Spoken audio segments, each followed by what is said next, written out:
चलो आ जाओ।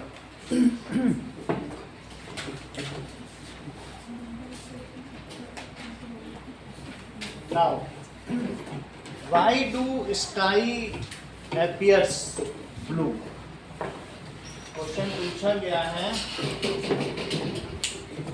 कि स्काई ब्लू क्यों दिखाई पड़ता है। चलिए, why do sky appears blue? अब जरा देखिए, हमारे एटमॉस्फेयर में ब्लू कलर भी है और रेड कलर भी है। तो जो ब्लू कलर है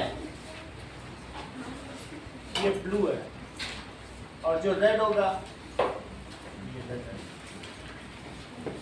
तो एटमॉस्फेरिक पार्टिकल का जो साइज है that is greater than the wavelength of blue colour. ये देखो, ये जो ब्लू कलर्स है, ब्लू कलर का वेवलेंथ इसके क्रस्ट से क्रस्ट तक वेवलेंथ देखो, इसको लैम्बडा कहते हैं। वेवलेंथ को क्या कहते हैं? अच्छा, यहाँ से भी देखो, इसके क्रस्ट से इसके क्रस्ट को, तो इसको क्या कहेंगे? ये भी लैम्बडा है। ये रेड कलर का लैम्बडा और ये कैसा है? ब्लू है या वॉयलेट कह दो।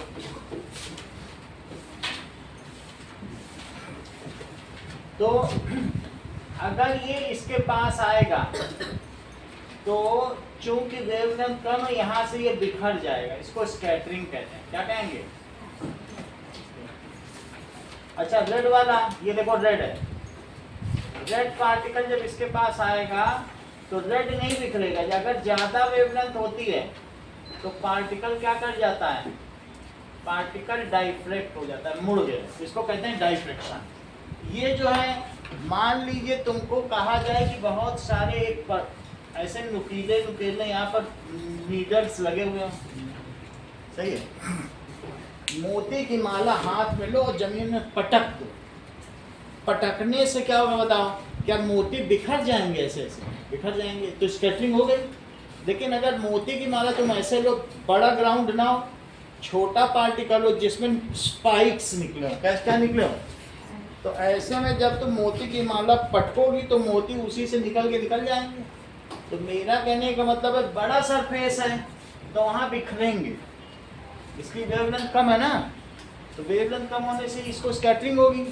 अब मान लीजिए वेवलेंथ बड़ी है और सरफेस छोटा है, तो ऐसे में जो लाइट है वो बेंडिंग ऑफ लाइट भी होती है। लाइट का एक और भी ये भी फिनोमेना है जिसको कहते हैं डाइफ्रैक्शन, बेंडिंग ऑफ लाइट।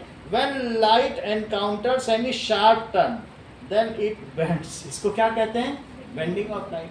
तो फिर यहाँ डाइफ्रैक्शन हो जाएगा। अब हम देखेंगे, मेरा कहने का मतलब है कि when light hits, light particle होगा, किसे हिट करे बोलो? When light hits air particles, किसको हिट करती है? Air particles. Then it scatters, बिखर जाना, it scatters randomly in all direction, randomly in all direction, सभी डायरेक्शन में ये बिखर जाए। जब लाइट क्या करेगी बोलो? स्कैटर। तो ज्यादा कौन स्कैटर कर रही है बताओ? ब्लू ज्यादा स्कैटर कर रही कि रेड? बोलो, आप तो बताते ही नहीं। आप बोलो रेड, बोलो। सब ब्लू बोल रहे हो, तुम रेड बोल, तुम उल्टा ही बोलोगे हमेशा। क्या तो बोल रहा है ना, वो भी बोल रहा है ब्लू है, उसी से सुन के बोल रहे थे। प्रदीप शर्मा तो सबसे पहले ब्लू बोला, वो समझ रहा है तभी तो बता पा। चलो, समझ आया? अब हम देखेंगे what is the Rayleigh's criteria of scattering. Rayleigh's criteria of scattering देखिए, वेवलेंथ पे डिपेंड कर रहा है। It all depends on wavelength. सब समझो इस बात को। तुमको मालूम है कि जो साउंड भी एक वेव है, साउंड एक वेव है। जो हम लोग बोलते हैं ये क्या है? कंप्रेशन, रेयरफेक्शन 9 से पढ़ा था कि नहीं? 1 मीटर का कंप्रेशन, एक कंप्रेशन के बाद अगला कंप्रेशन 1 मीटर पड़ता है। इसकी वेवलेंथ कितनी होती है साउंड वेव की? बोलो। साउंड वेव की वेवलेंथ होती है 1 मीटर। कितना होता है? तो अगर मैं यहाँ पे खड़े होकर बोल रहा हूँ तो मुझे मालूम है कि जो मेरी वेवलेंथ है वो अंकुर से किनारे से हो करके पहुंच जाएगी वंदना तक। इसमें अंकुर का कोई रोल ही नहीं है। यहाँ मैं बोल रहा हूँ मुझे मालूम है क्योंकि इनकी जो विड्थ है वो 1 मीटर से कम है। अगर साइज ऑफ पार्टिकल 1 मीटर से कम है तो लाइट मुड़ के वंदना तक चली जाएगी। और तुम वही मेहरानगढ़ के किले में बोलते हो तो अचानक जब एक गली से दूसरी गली में चलते हो वो 1-1 मीटर मोटी दीवार है।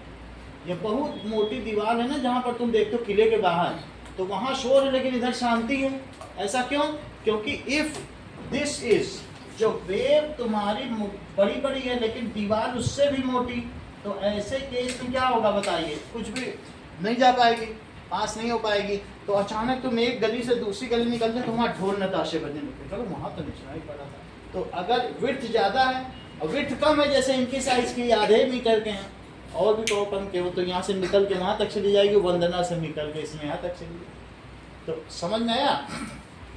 मेरा कहने का मतलब है कि if size of particle is more then the waves scatter, ये क्या कर जाती हैं? बिखर जाती हैं। और if size of particle is less, जैसे ही अंकुर है, तो मेरी वेव बेंड होकर चली गई, पीछे मुड़ के चली गई। हो सकता है मैं यहाँ से बोलूँ ये दरवाजा खुला हो, कंप्यूटर सर कोचिंग तक चली जाए, क्योंकि हम जानते हैं ये जो दीवार की मोटाई है ये 1 मीटर नहीं है। यही अगर 1 मीटर होती तो न जा पाती। अब जा पाती क्या? समझ आ गई बात कि नहीं? तो रेडियस क्राइटेरिया क्या है? व्हेन लाइट, समझो इस चीज को, व्हेन लाइट हिट्स, लाइट क्या करती है बताओ? Hits the air particles, then it scatters, ठीक है, in randomly in all direction. Scatter का मतलब है बिखरना। एंड दिस इज कॉल्ड, इसके नाम से इसका नाम पड़ गया प्रकीर्णन। क्या नाम पड़ गया? प्रकीर्णन। दैट इज स्कैटर्स का क्या मतलब है? बिखरना। If wavelength is less then the scattering, if wavelength of light is less then the scattering is more, if wavelength is more then the scattering is less. बोलो बात समझ आ गई? क्या लिखेंगे? If wave length of light is less, example है कि violet and blue, violet and blue, तो क्या होगा? then scattering, Pradeep Sharma sentence पूरा करो। तो स्कैटरिंग कैसी होगी?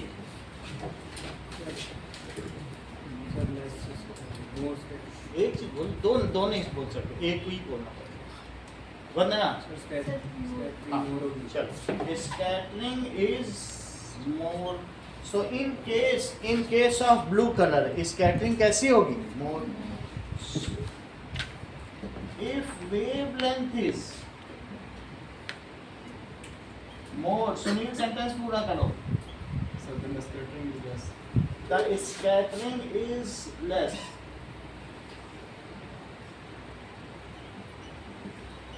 that is Rayleigh's criteria of scattering क्या है?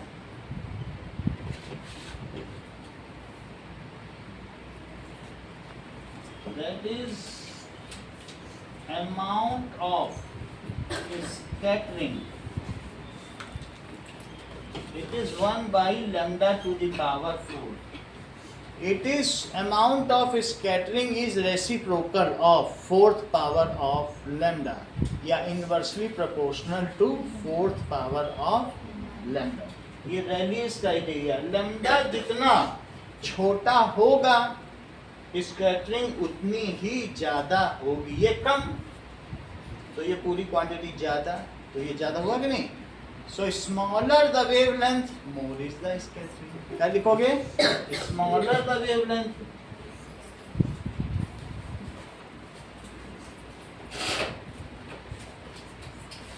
मोर is the scattering.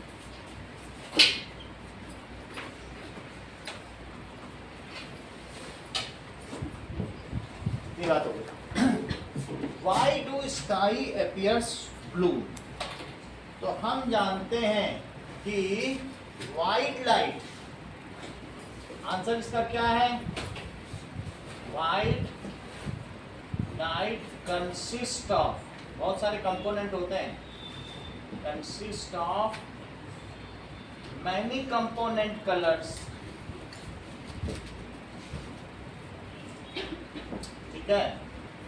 In this white light में बहुत सारे कलर हैं, इन दिस जो वॉयलेट है, ब्लू और इंडिगो, इन सब की कैसी वेवलेंथ होगी? As smaller wavelength.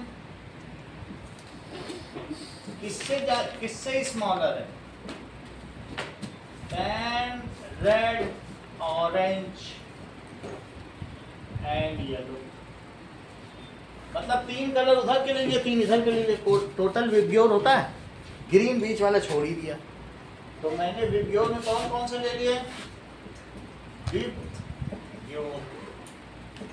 तो इन सब में अमाउंट ऑफ स्कैटरिंग मोर है और इन सब में अमाउंट ऑफ स्कैटरिंग, क्योंकि वेवलेंथ मोर, तो इसमें लिखो wavelength less,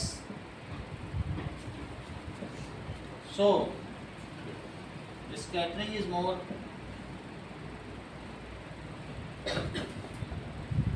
Wavelength more,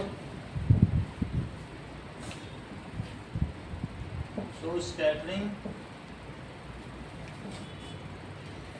less. सही है। This blue indigo has a smaller wavelength than this. इस वजह से क्या होगा? So it scatters more. Hence sky appears blue.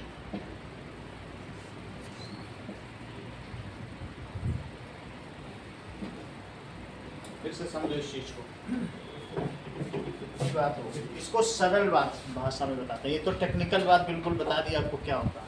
अब जरा देखो,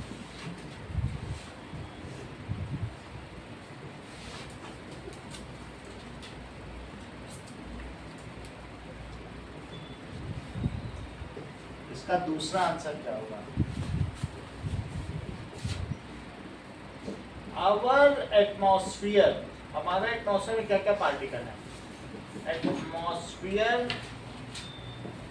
कंटेन्स, हमारे एटमॉस्फेयर में बहुत सारे पार्टिकल हैं। CO2, वाटर वेपर, और कौन सा है? डाई नाइट्रोजन पेंटाऑक्साइड भी है। ये सारे कौन से पार्टिकल हैं? बहुत बड़े बड़े पार्टिकल हैं। इवन NO2 भी है। नाइट्रोजन के भी तो पार्टिकल्स है ना एटमॉस्फेयर। जब कोयला जलता है तो नाइट्रोजन के ऑक्साइड्स बन के निकलते हैं, और NO2 है। ये सभी लार्ज पार्टिकल्स हैं। सो व्हेन डिफरेंट कंपोनेंट्स, जो ब्लू एंड रेड कंपोनेंट, जो कलर्स है इसमें, रेड कंपोनेंट्स एंड अदर जो नेबरहुड कलर्स हैं, वो इससे टकराते हैं तो क्या होगा? नेबरहुड कलर्स, और इसके आसपास के भी होंगे कलर, हिट दीज पार्टिकल्स। तो मुझे बताओ कि ब्लू अगर टकराएगा तो, और अगर ये ग्रीन, ये रेड टकराएगा तो क्या होगा? आयुषी, इसमें ज्यादा स्कैटरिंग होगी कि रेड में ज्यादा स्कैटरिंग होगी? बोलो। फर्स्ट वाले में, क्योंकि इसकी वेवलेंथ छोटी है, तो वेवलेंथ छोटी होने की वजह से क्या होगा? रैली का क्राइटेरिया है कि लैम्डा के इनवर्सली प्रोपोर्शनल, इसमें इतनी स्कैटरिंग नहीं होगी। इसमें ये प्रीफर करेगा कि यहाँ से होगी, ऐसे मुड़ ही जाए, स्कैटरिंग नाम की कोई चीज़ नहीं होगी, क्योंकि इसका खुद का साइज बड़ा है। तो वेवलेंथ अगर बड़ी होती है तो फिर स्कैटरिंग क्या होती है? कम होती है। सही है। तो नेबरहुड कलर ये से टकराते हैं, hit the particle, hit these particles. अच्छा, इसके आगे यहीं से असली नंबर तुमको मिलेंगे। ब्लू कलर, ठीक है, has a smaller wavelength, so scatters more. Red colour has larger wavelength, so it scatters less, hence appear sky appears blue. Blue hit होके बिखर गया पूरे आकाश में, और रेड जो है गुपचुप तरीके से पार्टिकल से होके निकल गया, और कहीं रेड चला गया। तो इस तरीके से blue colour has smaller wavelength, so scatters more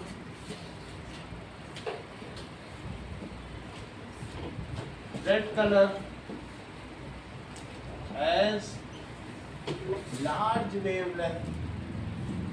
Positive indigo इसकी usually कम है ना सर। एक्चुअली इंडिगो का परसेंटेज कम है और जो वॉयलेट है उसका हम 10% ही देख पाते हैं। हमारे रॉड्स एंड कोन्स उनको ससेप्टी नहीं कर पाते। जो ससेप्टिबिलिटी या संवेदनशीलता है ना वॉयलेट की, जो वॉयलेट का 90% हम देख ही नहीं पाते, उसको कौन देख पाते हैं? जैसे डॉग्स देख पाते हैं, डॉग्स और ये सब देख पाते हैं। डॉग्स अल्ट्रा वायलेट तक देख लेते हैं उस रीजन के चीज़ों को।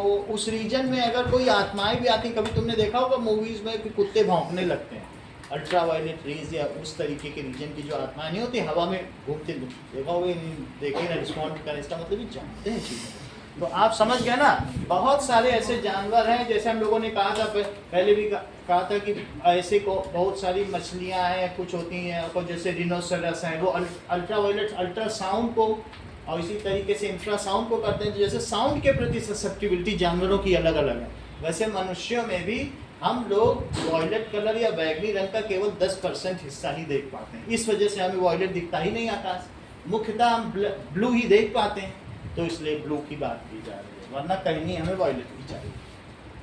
तो क्या होगा? सो इसलिए रेड कलर है large wavelength, so it scatters. Sentence पूरा करो जस्मिता। सो इट स्कैटर्स, बोलो blue, correct. So it scatters less. ये बहुत सही है। सिर्फ 10 मिनट तुम लेट आओ, ये सेल्फ सुसाइडल टेक्निक है। जैसे सुबह 10 मिनट लेट आई और आधे घंटे तक इधर उधर घूमती रही कि क्या लिखें क्या लिखें। 10 मिनट लेट आओ, तुम अपनी आत्महत्या खुद ही कर सकते हो। अब ये बात कह रहा हूँ, इस टेक्निक को इसको दिशिता ने बताया कि ये it is the self suicidal technique. देखो भाई उल्टे पुल्टे जवाब दे रही, कुछ भी बोल रही, नहीं बड़ी बात है। ये हाई है, ये की है, की ऑफ बीइंग फेल्योर। जीवन में कैसे फेल होना है, हमारे बीच बच्चे बैठे हैं, उनसे तुम सीखो। सो इट स्कैटर्स, रेड कलर क्या कर रहा है? Scatters less and sky. माता पिता पैसे खर्च कर सकते हैं, टीचर पढ़ा सकता है, लेकिन हमें कैसा बनना है? हमें हाई प्रोफाइल बनना है या लो प्रोफाइल, ये व्यक्ति की आत्मा तय करती है, वो अंदर से क्या सोचता है। नहीं हमें ये वो कहता है यही सही देखा। तो हम कैसे प्रोफाइल हैं? सब कुर्सियों में बैठे हैं, क्या वहाँ हम दरी और जमीन ढूंढ रहे हैं तो लो प्रोफाइल है। अब हम सिंहासन ढूंढे, नहीं सबसे ऊंचा हो, ठीक है। गलती से भी मुंह से निकल गया हो और मैंने संडे टेस्ट में पूछा हो और अदिति ने न लिखा हो तो कह दो, मैं 3-2.5 साल से देखा हूँ। हाई प्रोफाइल बनने की वो जो स्ट्रेटजी नहीं, मुझे पूरा ही परफेक्ट बनना है, कहाँ से आती है? ये कोई टीचर थोड़ी दे सकता, आदमी अंदर से लेके पैदा होता है। हमने बोला हो और इसने संडे टेस्ट में न लिखा, और मैं इसके पर्पस पे उसको ध्यान में रख के ही वो संडे टेस्ट बनाता हूँ। ये चीज़ हम कहाँ जाना चाहते हैं, है कि नहीं? अब देखो हैंस स्काई अपीयर्स, क्या हो जाएगा? Appears blue. बोलो बात समझ में आ गई? क्योंकि ब्लू की वेवलेंथ कम है इसलिए ज़्यादा बिखरता है, रेड की वेवलेंथ ज़्यादा है इसलिए कम स्कैटर होता है। हैंस जो ज़्यादा स्कैटर होगा तो क्या होगा बताइए? हिट। सही। अगला क्वेश्चन पढ़ो, क्या पूछा गया है? नाउ पूछा गया why the sky, why the sun at the time of sunset and sunrise. कभी देखा लाल होता है तो वो क्यों होता है? Why the colour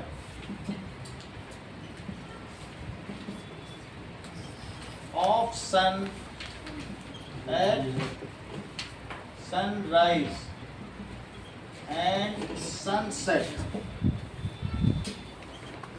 is red। अब ये जरा तो हमारा जो एटमॉस्फियर है अर्थ के चारों तरफ एक बेल्ट है, ये बेल्ट है।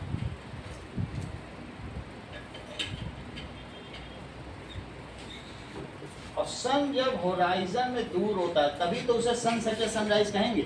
ये सन यहाँ पर है होराइजन में। सो दो जगह मैंने दिखाई, एक देख लो, दैट इज सन यहाँ भी हो सकता है, ओवर है। अच्छा सन अगर ओवर हेड है तो जब वो यहाँ पे आएगा तो तब क्या ज्यादा एटमॉस्फेरिक बेल्ट क्रॉस करेगा कि अभी कर रहा है? अभी कर रहा है। When it is at horizon, horizon में सनराइज पे भी हो सकता है, सनसेट पे भी हो सकता है। Then it crosses a long atmospheric belt. क्या करता है बोलो? Long atmospheric belt क्रॉस करता है। आपको कुछ नहीं करना है, सिर्फ एक टम्बलर में पानी भरने हैं। टम्बलर में पानी भर के 2 ड्रॉप डेटॉल डाल देना है। क्या डाल देना है? अब ये कोलाइड बन गया, ये डेटॉल सोल्यूशन, डेटॉल सोल्यूशन। यहाँ पर एक लाइट सोर्स रखो जो वाइट का है और उसके आगे स्लिट लगा दो। ये लाइट सोर्स है, तो स्लिट से जो लाइट आएगी ये लाइट अलग अलग दिशाओं में आएगी। ऐसा करने के लिए आप इसके चारों तरफ एक कॉनकेव लेंस रखें, कॉन्वेक्स लेंस। तो बोलो जो ये सब लाइट आएगी और अगर ये इसके फोकस पे हो तो क्या वो इसे पैरेलल बना देगी? तो लाइट आ रही है, ये स्लिट है, ये जो छोटा सा छेद है इसे हम क्या कहेंगे? इसे स्लिट, ये स्लिट है और ये फोकल पॉइंट हमने रख दिया स्लिट। अब यहाँ से ये पैरेलल हो गई, तो इसके बाद जो पैरेलल रेज है वो सब इसमें जा रही है। यहाँ से भी पैरेलल गई, यहाँ से भी पैरेलल गई, यहाँ से भी पैरेलल गई, ये सब लाइट है। अच्छा, ये डेटॉल सोल्यूशन से जब ये गई तो क्या होगा बताइए? ये यहाँ से पास हो जाएगी, क्योंकि टिंडाल इफेक्ट क्या कहता है कि लाइट अगर कोलाइडल सोल्यूशन में जाए तो क्या उसका पाथ दिखाई पड़ता है? बिल्कुल दिखाई पड़ता है, हम लोगों ने कई बार देखा भी है। लाइट डालते हैं तो डेटॉल सोल्यूशन पूरा पाथ दिखाई पड़ता है कि नहीं? तो पाथ दिखाई पड़ेगा। फिर यहाँ एक और क्या रख दो? Convex lens. और कॉन्वेक्स लेंस रखोगे तो ये कहीं ना कहीं अपने फोकल पॉइंट पे सबको कन्वर्ज कर देंगे। फोकल पॉइंट पे एक स्क्रीन रख दो, यहाँ पे आप क्या रख दें? स्क्रीन।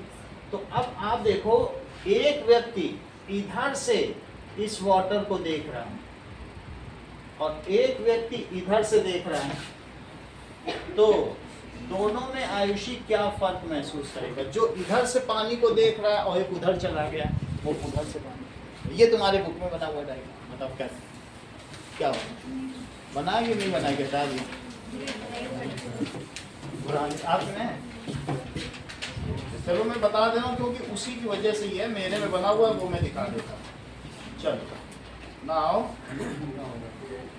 ये देखो, ये बना। एक्सक्यूज मी सर, पानी के अंदर भी तो रिफ्लेक्शन होगा सर?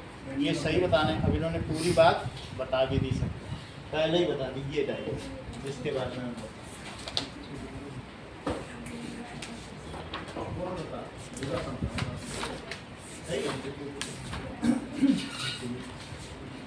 ये ले, इसको इसका रीजन समझे फिर पूरी बात हम करें। इसी से पूरी आंसर करें, ठीक है? चलो अब देखो, जो अगर ये पार्टिकल है, ये देखो ये पार्टिकल में ये लाइट टकराई तो इधर भी टकराई और इधर भी टकराई, तो टकराने से जो ब्लू कंपोनेंट है वो बिखर जाए। क्या होगा बताओ? बिखर जाएगा। इस व्यक्ति को पानी पूरा ब्लू दिखेगा डिटॉल में, और ये जो उधर कौन सा वापस होगा? हमने बताया था, देखो ये क्रॉस कर गया। जिसकी ज्यादा वेवलेंथ है वो बिखरेगा नहीं, वो पार करके चला जाएगा। क्या होगा? पार करके चला जाएगा। तो इधर जो खड़ा है उसको यही डिटॉल वाटर वहां रेड आ गया, ब्लू तो यहाँ टक्कर मार मार के उधर चला गया। सही है?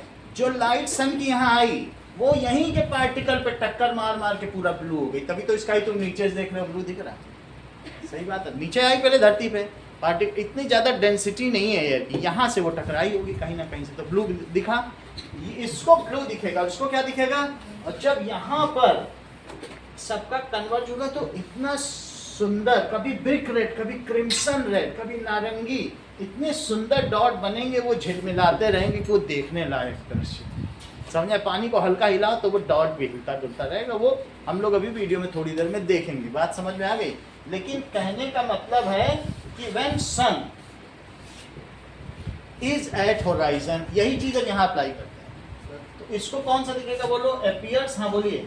जैसे ब्लू और रेड तो पानी से है, हाँ तो सर इसको रेड नहीं दिख रहा, ब्लू लाइट तो सारी वहीं से आ रहा है। ये वाइट लाइट आ रही है। हाँ। वाइट लाइट में ब्लू स्कैटर कर गई, तो इस व्यक्ति को जो इधर है अपीयर्स ब्लू, और जो उधर चली गई वो जो स्कैटर नहीं करी क्या बची? रेड। जो जिसकी छोटी वेवलेंथ थी वो इन सब डिटॉल के पार्टिकल से टकरा टकरा के इधर बिखर गई, लेकिन अगर यहाँ टकराई तो इधर ही तो बिखरेगी, तो इधर वाले व्यक्ति को डिटॉल वाटर कैसा दिखेगा? ब्लू। लेकिन जो उधर चली गई, जो उधर ही पूरा चली गई, तो क्या चली गई? Which remain unscattered has crossed it. जैसे मैं यहाँ बता रहा हूँ, बड़े पार्टिकल नहीं है, N2O5 का किसका पार्टिकल है? N2O5 या वाटर का पार्टिकल है। तो ऐसे में जो उधर चली गई तो रेड है, उसी को कन्वर्ज कर लो तो ये स्क्रीन है, जैसे बोर्ड एक स्क्रीन होता है, तो उसमें उसका डॉट बनेगा, वो हिलता डुलता दिखेगा, कभी क्रिम्सन रेड दिखेगा, कभी ब्रिक रेड दिखेगा, कभी ऑरेंज दिखेगा। डिटॉल वाटर कोलाइडर सोल्यूशन है, तो वो इतना सफिशिएंट बड़ा है कि वो क्या कर सकता है, लाइट की वेव। डिटॉल के पानी टर्बिड है, सफ़ेद हो जाता है जरा से 2 बूंद। डिटॉल वाटर सिर्फ वाइट लाइट के बारे में, ठीक है। पानी का क्या कर रहे हैं, 2 बूंद डिटॉल डालने से कुछ होता है क्या? अब चलो इसको क्या दिखेगा बोलो? Appears blue. अब यहाँ पे लिखो पूरी बात। Why the color of sun at sunrise and sunset is red? इसका ये diagram, this is a when sun is, क्या होगा बताइए? When sun is overhead, जब धूप है, दोपहर का समय है, then it has to cross a short atmospheric belt। कैसी स्मॉट? ये ज़्यादा विड्थ है कि ये ज़्यादा बड़ा है? ये तो ये। So no much scattering takes place and most of the light reaches us। तो नून में जब दोपहर है तो तुमको लगभग ये सफ़ेद ही दिखेगा, स्काई ब्लू भी नहीं दिखेगा। जब थोड़ा सा इधर उधर होता है 3 बजे 4 बजे तब थोड़ा ब्लू दिखता है, तो 6 बजे वो रेड दिखने लगता है। ऐसा ही तो होता है। When sun is overhead, then all components of color reaches to us without scattering because it crosses, ये क्या करता है? Crosses a smaller atmospheric belt। पहली तो ये बात हो गई। And when the sun is at horizon at the time of dawn or dusk, जब सूर्योदय या सूर्यास्त के समय पर ये क्षितिज पर होगा तो क्या होगा? हाँ बोलिए। चलो ऐसा तुम्हारी बुक में डायग्राम ये वाला तो है ही है, देखो जरा। ऊपर है सन, सर उस समय तो रिफ्लेक्शन होगा ना? उस समय होगा ना, रिफ्लेक्शन हो गई होगा आपका जब रेज आएगी। अब जैसे रिफ्लेक्शन में भी क्या होगा? बेंडिंग वेंडिंग तो होगी नहीं, वो तो सीधा ही आ जाएगा। क्या होगा? सीधा। अगर मान लो ग्लास स्लैब में सीधा तुम लाइट डालो तो क्या कोई बेंडिंग होती? बेंडिंग है, साइड से आएगी। तो अब लिखो इस चीज को। इसका आंसर है व्हेन सन इज ओवरहेड तो क्या होगा? Then it has to cross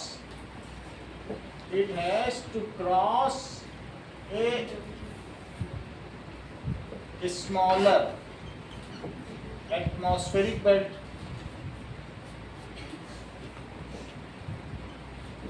to reach observer।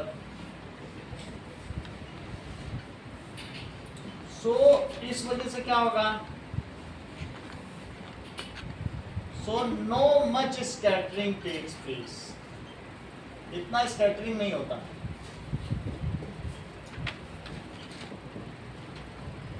Hence all component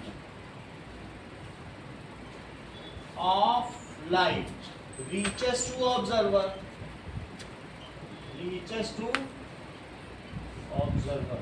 Hence sky appears white। धूप में आसमान कैसा दिखेगा?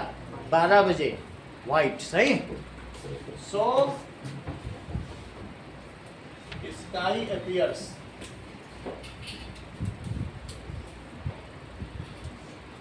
white at the time of dawn। dawn का मतलब सूर्योदय और dusk, that is sunrise। और इसको क्या कहेंगे? sunset। तो क्या होगा? sun is at horizon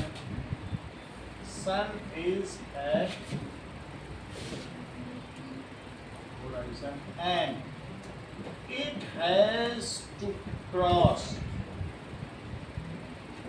a long atmospheric belt, इसको लॉन्ग एटमॉस्फेरिक बेल्ट क्रॉस करनी पड़ती है। Most of the blue colour, फिर से समझो, जो व्यक्ति यहाँ पर है उसके लिए भी सन कहीं चला जाएगा, नीचे चला जाएगा, लेकिन यहाँ के पार्टिकल से, यहाँ बहुत सारे पार्टिकल हैं, जो यहाँ है उसके लिए, एक व्यक्ति यहाँ भी खड़ा है, तो बोलो यहाँ से सब ब्लू स्कैटर कर गया, इसके लिए स्काई अब ब्लू दिख रहा है, यहाँ खड़ा है ना, उसको तो अभी सन सामने बहुत, अभी घूमेगी धरती तब कहीं जाएगा सन, तो इसलिए most of the blue colour scattered en route, यानी between its course of travel, बहुत सारा ब्लू तो इसके कोर्स ऑफ ट्रेवल में ऐसे ही स्कैटर हो गया, only red remain unscattered, red remain unscattered and it reaches to the observer, ठीक है, ऑब्जर्वर हो जाता है। हेंस जब इसका रेड ही कलर इसके पास पहुंचा, तो जिस एक्सपेरिमेंट से आप देख रहे हैं वही एक्सपेरिमेंट तो यहाँ भी हुआ, so the sky, so the sun appears red, और जो उसी से और भी चीज़ों में जहाँ जहाँ रिफ्लेक्शन पहुँचा होगा तो और भी बादल भी सब रेड रेड दिख गए होंगे, इसलिए तो क्या लिखेंगे, लॉन्ग एटमॉस्फेरिक पर, सो मोस्ट ऑफ, अभी समझ नहीं आया, अगर यहाँ से आ रहा है तो सनलाइट को ये ज़्यादा बेल्ट क्रॉस करनी पड़ी, और इसमें बहुत सारे पार्टिकल थे, तो बोलो अगर ब्लू यहाँ स्कैटर होता रहा तो बोलो यहाँ वापस कौन आगे कौन बढ़ता रहा, रेड बढ़ता रहा, तो रेड बढ़ता रहा, ब्लू स्कैटर हो गया, तो जो ये स्कैटर हुआ तो यहाँ वाले खड़े व्यक्ति को क्या दिखेगा बताओ, उसको तो ये सब ये जो स्कैटर हुआ तभी तो वो, तुम थोड़ा धूप हटे 3-4 बजे का टाइम है तो अच्छा खासा ब्लू दिखता है, तो वही इसके लिए तो वही 4 बजे का ही समय है, इसको ब्लू दिखेगा, लेकिन आगे क्या बढ़ता रहा, जो अनस्कैटर्ड रहा, रेड, जैसा इस एक्सपेरिमेंट में हुआ, वो तो इसको रेड ही तो दिख रहा है, वही चीज यहाँ पर सही है, तो क्या लिखेंगे बताइए, most of blue colour get scattered, कब स्कैटर हो जाएगा, ड्यूरिंग कोर्स ऑफ ट्रेवल, इसके चलने के दौरान सारा स्कैटर हो जाएगा, scattered during its long course of travel, course of travel, और क्या होगा, long course of travel, and red remain अनस्कैटर्ड,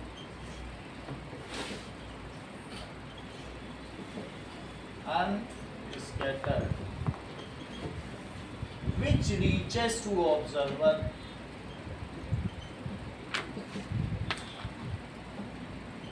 so इसलिए sun appears red during sunrise and sunset.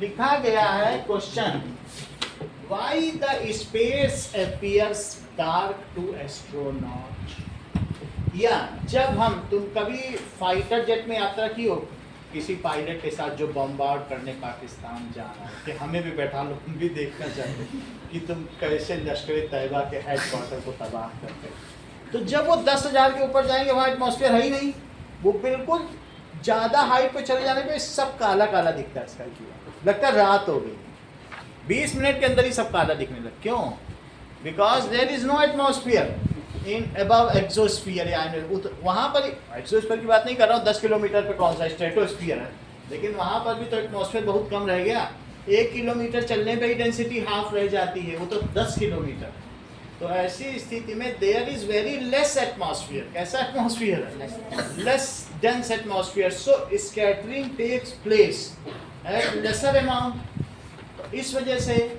Sky appears dark to fighter jet pilot, और जो astronaut है उसको तो बिल्कुल ही काला दिखता, सही है, अगर तुम मून पे खड़े हो और वहाँ पर बिल्कुल पेपर बिछा दिया जाए वहाँ की सरफेस पे, तो तुम कह नहीं सकते दिन है कि रात है, क्योंकि सब पूरा काला ही काला है, यहाँ तो स्कैटरिंग की वजह से दिन पता चल रहा है खिड़की से, नहीं तो अगर मान लो स्कैटरिंग ना हो तो ये भी बिल्कुल ब्लैक होगा, सही बात है, स्कैटरिंग है तभी तो लाइट में दिख रही है, ड्यू टू स्कैटरिंग दिस, ये दिन और रात का अंतर है, वरना जमीन की चमक हो तो हो जैसे चांद में होती है, बस वो जमीन खूब चमकेगी दिन में और रात में नहीं चमकेगी, काली रहेगी और पूरा काला तो रहेगा मुंह से। समझ में आ गया कि नहीं?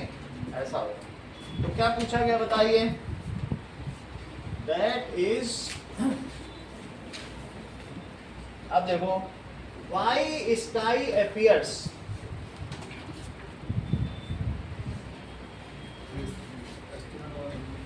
Why sky appears,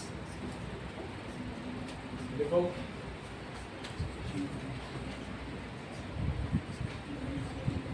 black to astronaut.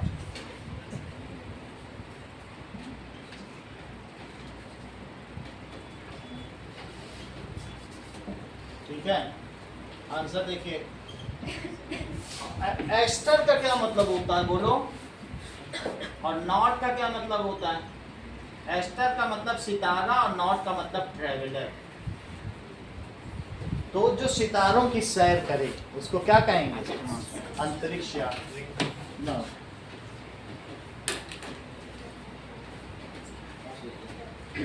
Additionally, From surface of moon, अगर आप From मून surface की of सरफेस moon. से देखो तो बिल्कुल आप देखो मून की सरफेस से अर्थ तो दिखेगी, लेकिन वो अलग बात है, लेकिन सब काला काला दिख रहा है, सब काला काला।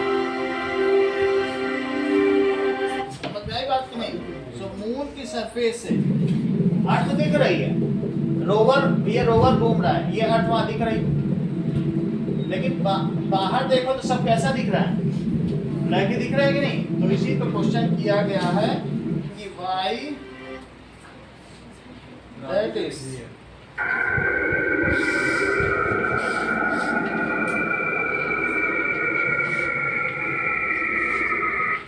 चल व्हाई स्काई अपीयर्स, लिखो इन स्पेस, स्पेस में क्या है? There is no atmosphere, so no scattering takes place. तो फिर वहां स्कैटरिंग नहीं होगी, किसकी scattering? Of light takes place, hence sky appears black to astronaut, hence sky appears back to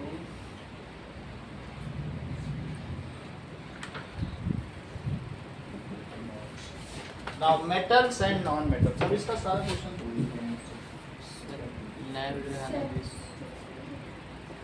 अब तो और कुछ बचा इसमें, बोलो। सर मतलब वो वाला कि जो डेंजर होते हैं वो रेड। अच्छा वो कर देना। Why danger signs are made red color? Danger signal या स्टॉप सिग्नल ये सब रेड क्यों होते हैं? चलो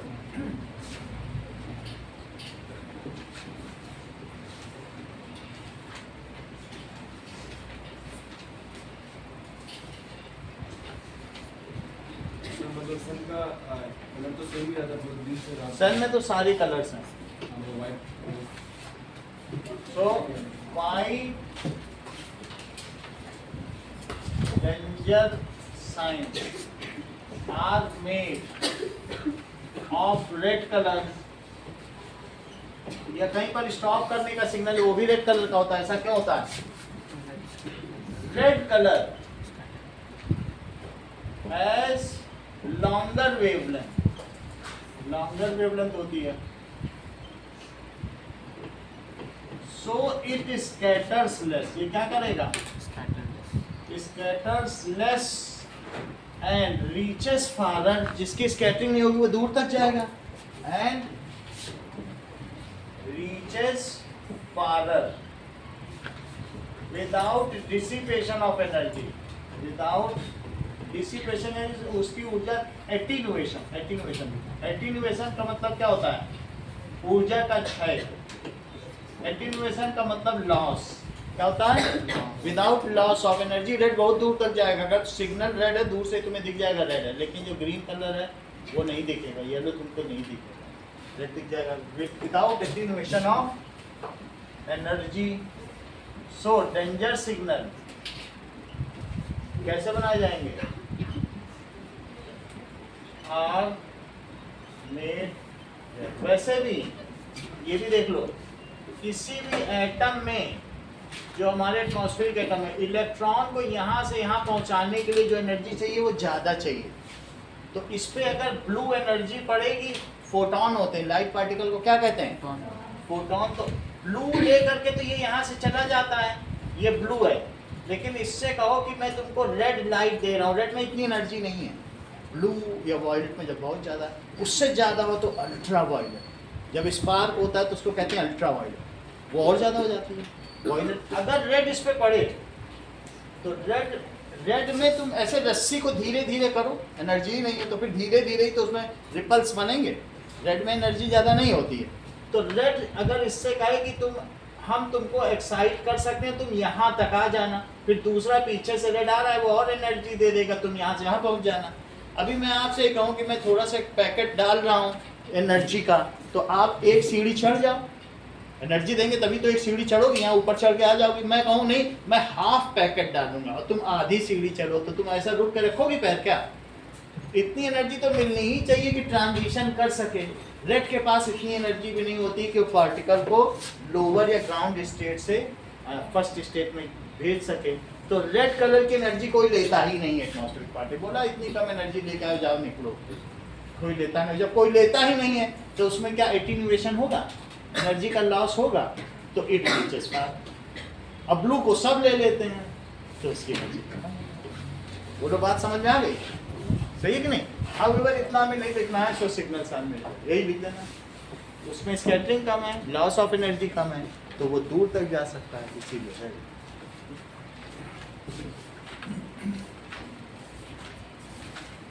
चलिए आगे का देखो। क्वेश्चन क्या था, जो क्रस्ट आइस होता है वो वाइट दिखता है, लेकिन अगर केवल आइस रहेगा तो ट्रांसपेरेंट दिखता है। कौन सा? तो वो क्यों होता है कि क्रस्ट आइस वाइट होता है लेकिन नॉर्मल आइस क्यूब्स तो होते हैं ट्रांसपेरेंट? ये तो होता ही है, इसको देख के ही बताएंगे। Crushed ice appears white while the crystal ice appears transparent.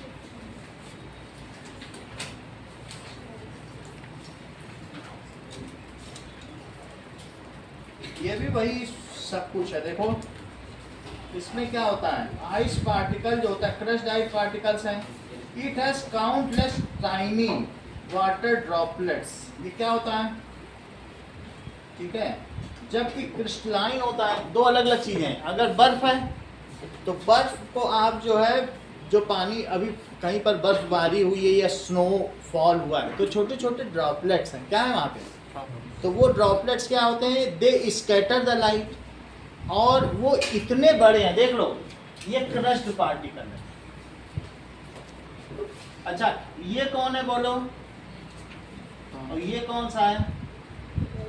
क्या अब ये जो पार्टिकल है बर्फ का, ये N2O5 या CO2 से भी बहुत बड़ा हो गया, तो बहुत बड़ा हो गया कि क्या इसके लिए ब्लू और क्या इसके लिए रेड। कहेगा तुम सब आओ, तुम सबको नापते हैं, आ जाओ हमारे पास। ये सबको नापते कहेगा चलो स्कैटर करो सब, अब तुमसे बहुत बड़े हैं।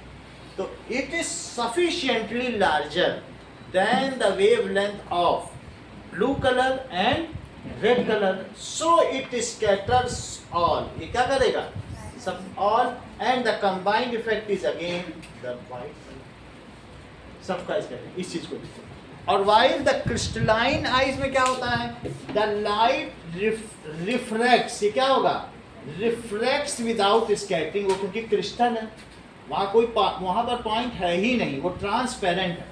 वहाँ क्रिस्टलाइन में पूरा का पूरा जो भी लाइट आएगी वो उससे क्या कर जाएगी, क्रॉस कर जाएगी, सो इट लुक्स ट्रांसपेरेंट। देखो इस चीज को, जो क्रस्ट आई है, जो आप लोग बर्फ का गोला खाते हो, वो घिस करके उसमें चुस्की बना के नहीं देता है, कभी कोला डाल देता है, कोई लेमन डाल देता है, नहीं अलग अलग कलर के, तो वो बिल्कुल वाइट दिखता है कि नहीं। So that is crushed ice appears white while जो आइस क्यूब्स किसमें होंगे, ऑन लेक्स या कहीं रेफ्रिजरेटर में होंगे, तो वैसा क्या होगा, while ice cubes appear transparent.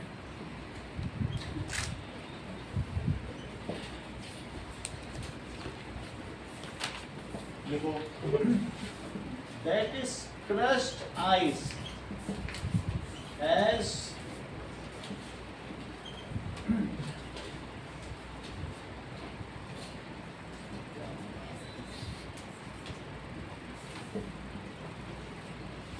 small droplets, drop नहीं है ये, droplets of frozen water particle,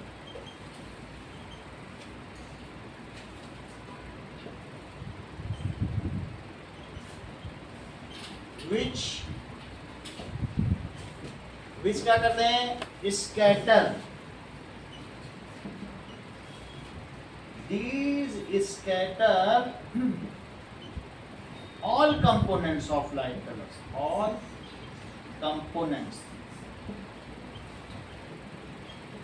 of light colors सबको करेंगे, और इसकी वजह से क्या होगा, so it appears, उसका क्या इफेक्ट होगा, it appears white, while ice cube क्या करेगी,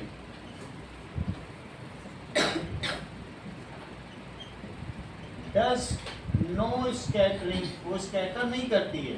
अगर आइस क्यूब से वाटर जा रहा है तो सिंपली वाटर इससे जाएगा और बेंड हो करके फिर निकल जाएगा, इसने स्कैटरिंग की ही नहीं। So it does no scattering, it only क्या करेगा,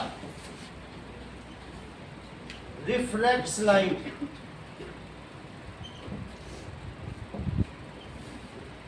सो इट लुक्स ट्रांसपेरेंट। क्वेश्चन पूछा गया है, why raining clouds are black while non raining clouds are white. ये क्यों ऐसा होता है कि काले मेघा पानी दे गुड़धानी दे, ऐसा क्यों होता है, ये क्वेश्चन पूछा जा रहा है। जबकि जो न बरसने वाले बादल हैं वो सफेद दिखते हैं। तो इस पे भी, ये भी एक अच्छा क्वेश्चन, इस पे भी नोट करो। Raining clouds are black in colour while non raining clouds कैसे होते हैं, बोलो, व्हाइट इन कलर। तो ये क्वेश्चन आएगा।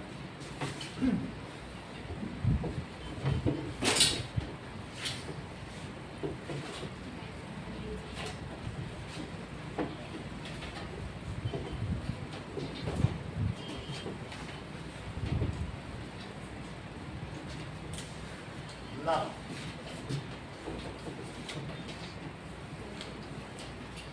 raining clouds are black.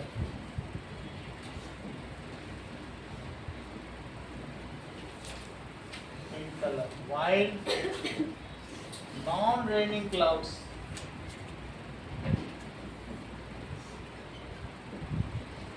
are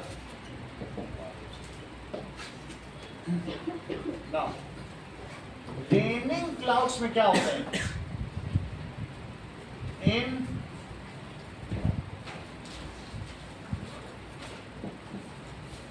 clouds size of water droplets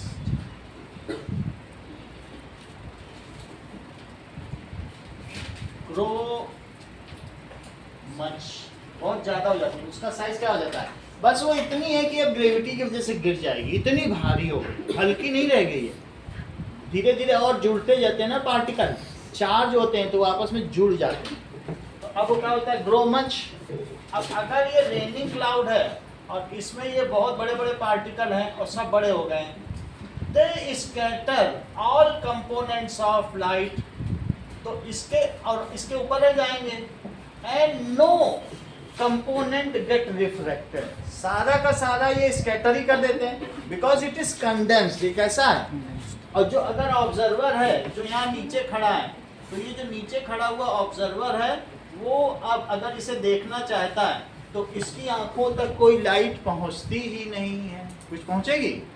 so it scatters all components of light, इतना बड़ा हो गया है, which get scattered above the cloud, जो ऊपर से जाएगा उसे दिखेगा ये बादल बिल्कुल सफेद है, तो जान जाना यही बरसेगा। जो बादल ऊपर से काला दिखे वो सब नीचे स्कैटर कर करके भेज रहा है, तो फिर वो समझ में आई बात कि नहीं, ऊपर से जो सफेद दिखे समझो बरस जाए, तुम बादल के ऊपर चले जाओ। क्या लिखेंगे? Grow much more and it scatters all component of light, ठीक है, which वो ऊपर ही रह जाएगी, which do not trespass the cloud. Scatter तो करेगा, बट जो स्कैटर्ड लाइट है वो क्लाउड को क्या ट्रेसपास कर पाएगी? क्या उसके दूसरी तरफ जा पाएगी? Which scatter all component of light, these scattered lights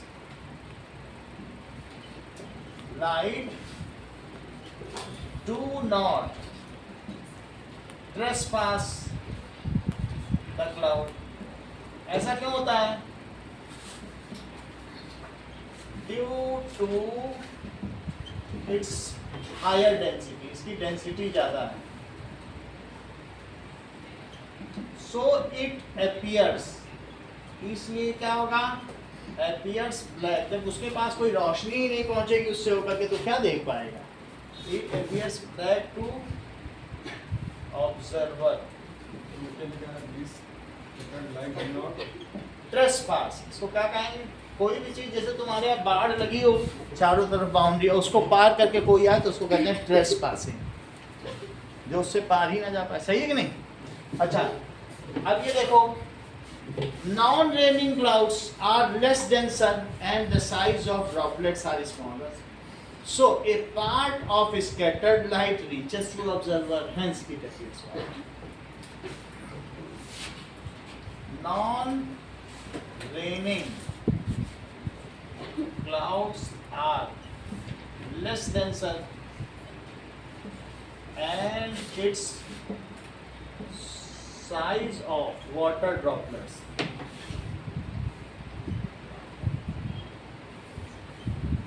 are smaller. A part of scattered light trespasses it, उससे पार कर जाती है. और क्या दिखाती है? And it appears white to observer. अगर मान लो इसमें ज्यादा डेंसिटी नहीं हुआ, एक से जो स्कैटर्ड हुआ वो दूसरे पार्टिकल में, ये दो हाथ हैं, यहाँ जो टकराई वो इस पे आ गई, दो दो अलग अलग ना, तो वो उससे जो टकराएगी उसमें से कुछ कंपोनेंट तो नीचे भी आ जाएगा, बिल्कुल पास पास है तो ऊपर से स्कैटर करके सब ऊपर ही चला जाएगा, लेकिन दूर है, इससे टकरा के इस पे टकराया, तो हमारे एटमॉस्फेयर में दूर दूर पार्टिकल हैं, सब टकरा रहे हैं, ब्लू खूब फैल रहा है, तो वो फैलने की वजह से हमें ब्लू स्काई दिख रहा है. ठीक है, वाइट इस वजह से क्योंकि वो तब भी सफिशिएंटली लार्जर तो है ही है वाटर के ड्रॉपलेट, और सारे कंपोनेंट को वो करती है, और सारे कंपोनेंट जब फिर से मिल जाते हैं तो फिर वो किस तरीके का कलर बन जाता है? वाइट हो जाता है. सभी कंपोनेंट फिर से मिल जाए तो वाइट हो जाता है. ठीक है, यही बात. कंपोनेंट अलग होने पर अलग अलग कलर मिल जाए तो फिर से वाइट. अब आगे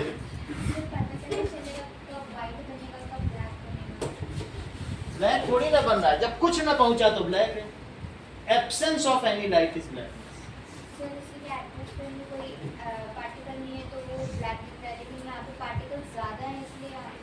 यहाँ जो स्कैटरिंग हुई वो स्कैटरिंग अबव क्लाउड हो गई, नीचे कुछ पहुंचा ही नहीं, तो क्लाउड से होकर लाइट नहीं पहुंची. अगर यही स्कैटरिंग है, ये दूर दूर है, और दूर दूर होने पर जो स्कैटरिंग हुई, इसकी स्कैटरिंग इस पे पड़ी और इसकी स्कैटरिंग नीचे आ गई क्योंकि इनमें गैप है. और अगर बिल्कुल पास पास रहे तो क्या कुछ भी नीचे पहुंचेगा? जब कुछ पहुंचेगा ही नहीं नीचे तो काला पानी दिखाई दे देगा. That is absence of light is blackness. वो चीजें बताओ. और अगर लेस डेंसर है, दूर दूर है, तो फिर क्या होगा बताओ? इसकी स्कैटरिंग से इस पे पहुंची, उससे जब बिखरी तो कुछ नीचे भी तो आएगी, वो आपको मिल जाएगी.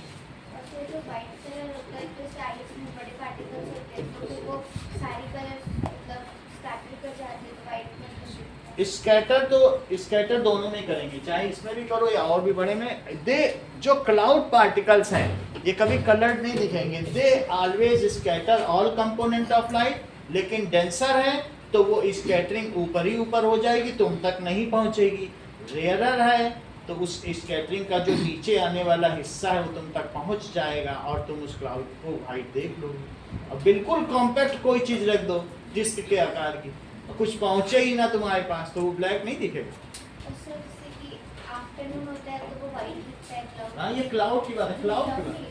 स्काई स्काई वाइट दिखता है क्योंकि जो पार्टिकल्स थे वो कम, उनको पास कम करना हाँ। पड़ता है एरिया को, सही है। उसमें कम पार्टिकल्स है तो उसको ज़्यादा स्कैटरिंग नहीं हुई, इसके वजह से वो करता है। हाँ, क्योंकि वहाँ मच स्कैटरिंग नहीं है, थोड़ा बहुत ब्लू दिखेगा लेकिन वाइट, उसको white as they do not suffer much scattering, that's why noon के समय अगर तुम स्काई देखोगे तो तुमको वाइट। और आइस में ज़्यादा स्कैटरिंग हुई इसलिए वो वाइट दिखता है। आइस में, फ्रेश आइस में। हाँ, आइस में ज़्यादा स्कैटरिंग हुई है। स्कैटरिंग दोपहर में भी स्कैटरिंग हुई ही है, अगर मान लीजिए यहाँ पर है, ठीक है कि नहीं, तो अब आपके ये सन है, ठीक है, तो अब ये देखो ये सन है, ठीक है, सन एक ही है। ये इस व्यक्ति के लिए जो यहाँ खड़ा है उसके लिए 12 बजे, जो यहाँ खड़ा है उसके लिए 4 बजे, और जो यहाँ खड़ा है उसके लिए 6 बजे। सन एक ही है। जो व्यक्ति यहाँ है उसके लिए स्काई 4 बजे ब्लू दिखाई पड़ेगा, लेकिन जो व्यक्ति उसके लिए, जिसके लिए होराइजन की मैं बात कर रहा हूँ, इसके लिए तो होराइजन है ना, तो इसको भाई यहाँ पे खड़ा है उसके लिए तो बस अब सन डूबने ही वाला है उसके लिए, तो इसको दिखा रेड, इसको क्या दिखा और इसको क्या दिखा। अगर तुम, मैं ये कह रहा हूँ थोड़ी सी स्कैटरिंग है, लेकिन जो आसपास का ब्लू कलर है कुछ है उसका भी तो इस पे इफेक्ट आ गया। तो यहाँ से जो सीधी लाइट पड़ रही है वो तो पड़ी, लेकिन आसपास अगर रोशनी है उससे एक स्कैटर हुआ, उससे दूसरा स्कैटर हुआ, सभी पार्टिकल तो टकराते हैं, एक दूसरे की लाइट टकराती रहती है, चीज़ बिखर रही तो बिखरती चली जाएगी। तो इसकी वजह से इसके लिए तो बहुत ब्लू है, क्योंकि थोड़ा यहाँ जो स्कैटर हो रहा है, अभी ये पार्टिकल जब ये लाइट यहाँ जाएगी तो लाइट जाते समय रास्ते में सारा ब्लू स्कैटरिंग इसको दे जाएगी, आगे रेड वाला इसको देगी, तो इसके लिए ब्लू दिखा। लेकिन यहाँ पर क्या हुआ, थोड़ा सा स्कैटरिंग हुई, पार्टिकल है बट लेस डेंसर है, इसलिए ऐसे में दोपहर में सभी कंपोनेंट आप तक पहुंच जाते हैं, स्कैटर्ड हो जाएंगे। लेकिन आसपास अगर स्कैटरिंग हो रही है तो तुम्हारा एटमॉस्फेयर ब्लैक नहीं हो जाएगा। तुम ये कहना चाहती हो कि जब स्कैटरिंग हो ही नहीं रही है तो चीज़ें ब्लैक हो जाएं दोपहर में, यही तो कहना चाहती हो। However, there is always a belt of atmosphere, 500 kilometre की है, और उसमें जो तुम्हारे पास लाइट पहुंच रही है मोस्ट ऑफ रीचेज यू अनस्कैटर्ड, लेकिन आसपास तो जो ये वाला एटमॉस्फेयर है, ये वाला एटमॉस्फेयर है, क्या वो तुमको प्रभावित नहीं करेगा, उससे भी तो स्कैटर होकर टकरा के इस पर टकराएगी, लाइट तो लाइट, पार्टिकल टू पार्टिकल टकराती रहेगी। अल्टीमेटली यहाँ ब्लैक नहीं दिखेगा। 500 किलोमीटर का एटमॉस्फेयर है और एक पार्टिकल पर टकराई, फिर उससे दूसरे पे टकराई, फिर तीसरे पे, तो इसलिए वो इफेक्ट रहेगा। ब्लू इसलिए नहीं दिखता क्योंकि इसको ब्लू दिख जाएगा जो यहाँ पर है, उसके लिए तो दिख जाएगा, यहाँ स्कैटर हो रही ब्लू, आगे रेड निकल गई, लेकिन इस वाले को सिर्फ व्हाइट ही दिखेगा। स्कैटर्ड अनस्कैटर्ड लाइट आसपास से जो ही सबका कंबाइंड इफेक्ट हुआ है। बहुत ज़्यादा बताने की जरूरत नहीं, फिर बहुत ज़्यादा तो 12th में भी यही चीज़ें तुम्हें बहुत आगे, BSc में भी स्कैटरिंग, उसमें फिर हमें क्राइटेरिया बहुत देखने पड़ते, इतना ही रखो। हाँ, सारी स्कैटर हो के सब तुम तक पहुंच जाए तो वाइट, और अगर स्कैटर हो लेकिन सब तुम तक नहीं पहुंचे, जैसे टिंडाल इफेक्ट अभी डिटॉल में दिखाया था, तो फिर ब्लू भी दिखेगा एक तरफ से, एक तरफ से। सही। अब देखिए सर वीडियो चेंज करना है। इतनी बात हो गई ना, सर वीडियो चेंज करना है। अभी नहीं। चलिए ये हटा दें, ये नोट कर लिया।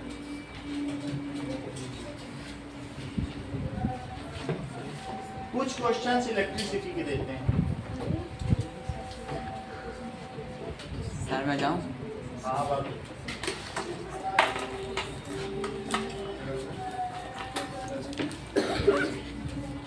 चलो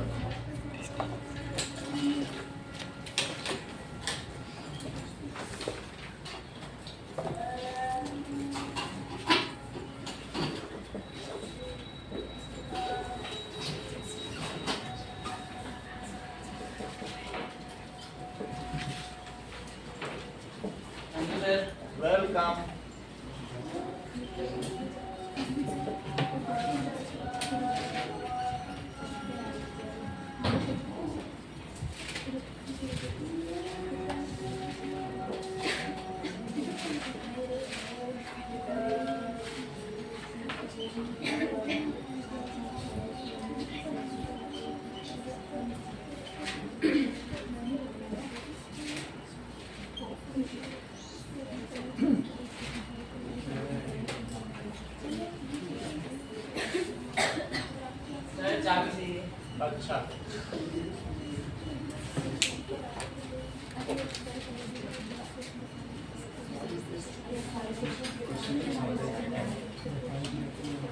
अगला देखो,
चले गए तो साइकिल सब बिना खुले ही रह जाएंगी क्या? यहीं रख के चले गए क्या?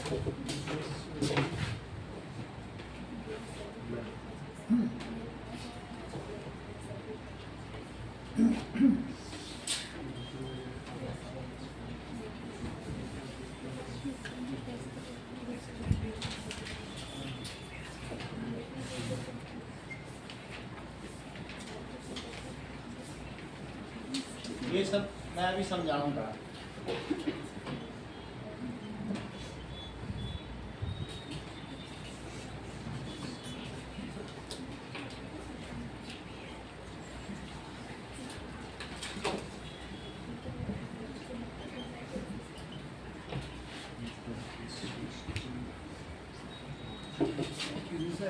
हाँ, हैप्पी टीचर। Thank you.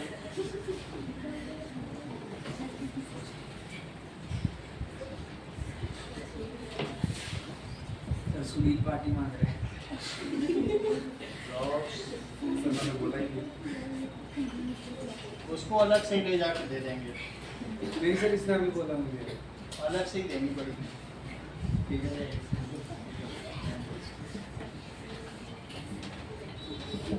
तुम मांगते तो अभी दे देते हैं।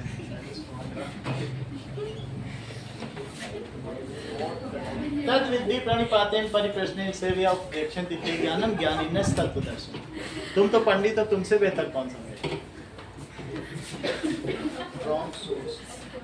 What current in the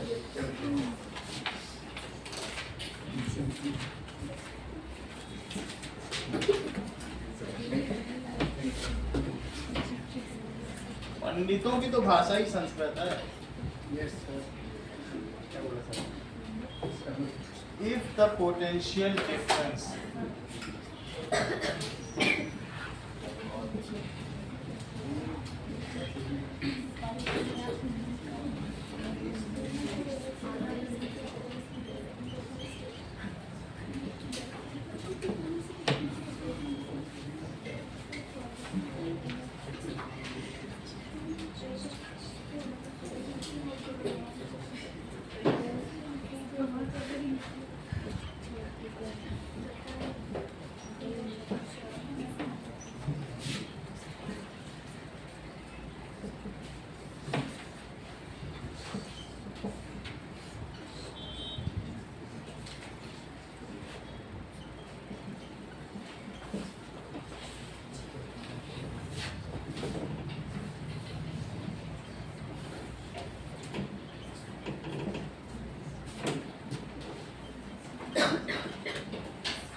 चलो अब इस चीज़ को करें क्योंकि KV1 का इलेक्ट्रिसिटी भी आ रहा तो थोड़ा इनको प्रैक्टिस करा दें, फिर हम आगे निकल जाएंगे। ये बेसिक क्वेश्चन है जो पूछे जाएंगे। चलो पहला सवाल देखें। वो ऑपरेटर तो चलेगा ना। देखिए करंट इज इंक्रीज 100%। कोई एक गिवन वायर है और उसका करंट कितना बढ़ा दिया गया है 100%। तो आपसे पूछा जा रहा है, ये क्वेश्चन श्रेया की तरफ से पूछा गया है। सो अब आप देखो हमें ये क्या पता करना है, then prove that power is increase in power कितना हो जाएगा 300%। तो हमने क्या किया है कि एक वायर में पहले आई करंट फ्लो कर रही थी। अच्छा रेजिस्टेंस नहीं बदला जा सकता, किसी का रेजिस्टेंस बदला जा सकता है क्या, लेकिन करंट 100% का मतलब है 2i कर दी। 100% बढ़ाना, जैसे मैं कहूँ 20% तुम्हारी सैलरी बढ़ गई तो 100 रुपए थी तो 120 हो जाएगी। और मैं कहूँ 50% बढ़ गई सैलरी तो 150 रुपए हो जाएगी। और मैं कहूँ 100% बढ़ा दी, जितनी थी 100% थी और 100% और बढ़ा दी। 100% तो थी, हमने कहा 100% जितनी थी 100% बढ़ गई, 200 नहीं हो गई, डबल हुई कि नहीं। तो अब पहले अगर आई करंट थी तो अभी कितनी हो गई 2i। रेजिस्टेंस तो किसी चीज से नहीं बदलता क्योंकि वो रो एल और ए पर डिपेंड करता है, वो तो नहीं बदल सकता है आई अभी से। तो अब दो केस हैं, ये अर्लियर है और ये कैसा है लेटर। तो यहाँ पर पावर का फार्मूला बताओ। पावर क्या होती है? आई स्क्वायर आर, ये पी इनिशियल है और ये क्या है? P final. तो ये 2i 2 स्क्वायर आर, सही है। तो जो नई करंट होगी वो कितनी हो जाएगी बताओ? 4i square are. और यहाँ से ये वैल्यू जो आई स्क्वायर आर के वो इसमें डाल दो जरा, तो कितना हो जाएगा? 4 इंटू पी आई हो जाएगा। तो पी फाइनल कितना हो गया बोलो? 4 P I, that is P final is 4 P I. तो चेंज इन पावर कितना हुआ बताइए? Change in power that is final power और माइनस इनिशियल पावर। हमेशा फाइनल में से इनिशियल किया जाता है। तो पी फाइनल कितनी है बताओ जरा? P F minus P I, ये तो 4 पी आई है और इनिशियल कितनी थी? ये कितनी हो गई? 3 P I. When initial power was P I then change in power was 3 P I. तो अब कितना परसेंट बढ़ गया बताओ? When initial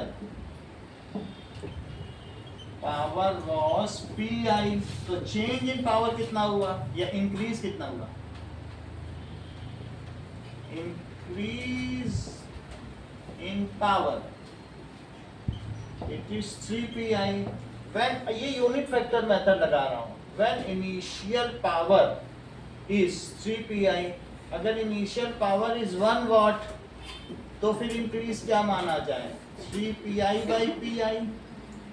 When initial power is 100 तो 100 होगी तो परसेंट पे निकल आएगा।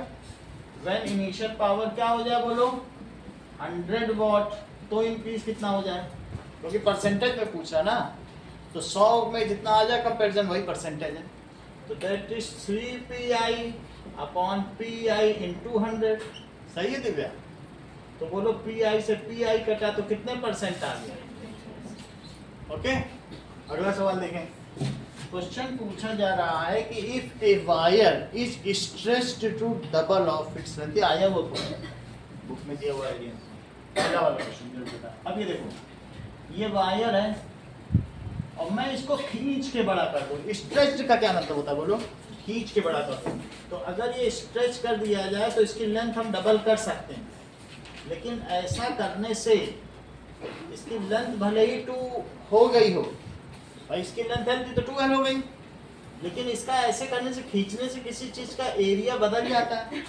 और तुमको मालूम है कि बेस एरिया इनटू हाइट यही वॉल्यूम होता है। नहीं मालूम है तो अभी सिलेंडर का तुमने 9th में पढ़ रखा था। बताओ सिलेंडर के कैसे बताओ? Base area pi r square होता है, सर्कल का एरिया तो जानती ही हो, और हाइट h होती है। तो बोलो सिलेंडर का वॉल्यूम कितना होता है? बेस एरिया और इनटू हाइट, तो पाई आर स्क्वायर एच। सही है? अगर इसका नहीं सब आप सेटिस्फाइड है तो आप क्यूबॉइड में ले लें। क्यूबॉइड में बताओ बेस एरिया कितना है? एल और बी। बेस एरिया कितना? एल बी, और हाइट कितनी है? एच। तो वॉल्यूम कितना हो जाएगा? बेस एरिया और इनटू हाइट। ऐसा आप क्यूब में भी ले सकते हैं। नीचे ए स्क्वायर है और हाइट ए है, तो फिर ए क्यूब हो जाता है कि नहीं हो जाता है? यहाँ भी देखो, इसका वॉल्यूम कितना है बताओ? ए बेस एरिया इंटू हाइट। इसका वॉल्यूम, अगर इसका एरिया ए है तो इसका एरिया ए डैश माना है, हमें मालूम नहीं है ना। लेकिन क्या अगर तुम अपने घर में डो है, आटे को गूंद के रखा है, उसकी लोई बना लो, कुछ कर लो, तो क्या आटे का वॉल्यूम घट बढ़ सकता है कि नहीं बढ़ सकता है? नहीं बढ़ सकता है। जो इनिशियल वॉल्यूम है वही तो फाइनल वॉल्यूम होगा। चाहे कितना भी खींच ले वायर को, तो वो बोलो वॉल्यूम कैसे पता करें? So initial volume is equals to final volume. Initial volume क्या लिखोगे? Base area into height. Base area into height क्या कि नहीं? और final volume को क्या लिखोगे बोलो? A dash into 2l, क्योंकि लेंथ बदल गई है। तो A dash कितना आएगा सुनिए? A dash it is, यहाँ से देखो A into L upon 2l, L से L कट गया, so A dash की वैल्यू कितनी आ गई? A/2। इसका मतलब क्या हुआ? अब इसका एरिया जो A डैश है वो कितना हो गया है? A dash is equals to A/2। If wire is stretched to double of its length, then its cross section area reduces to half. इतना लिखोगे तो सिर्फ आधा ही नंबर कटेगा, पूरा कर लोगे तो सबसे अच्छा है। ये सेटिस्फाइड है, ये तरीका है करना, सही है। देखो अब इसके बाद जैसे ये किया वही काम यहाँ भी करो। नाउ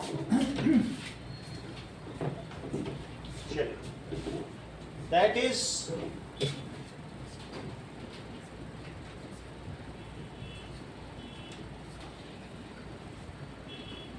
अर्लियर और लेटर, अर्लियर और लेटर। बताओ अर्लियर इसका रेजिस्टेंस कितना है, रो एल बाई ए, और फाइनल में आर डैश। क्या लिखेंगे, रो नहीं बदलेगा क्योंकि रेजिस्टिविटी तो बदलती नहीं।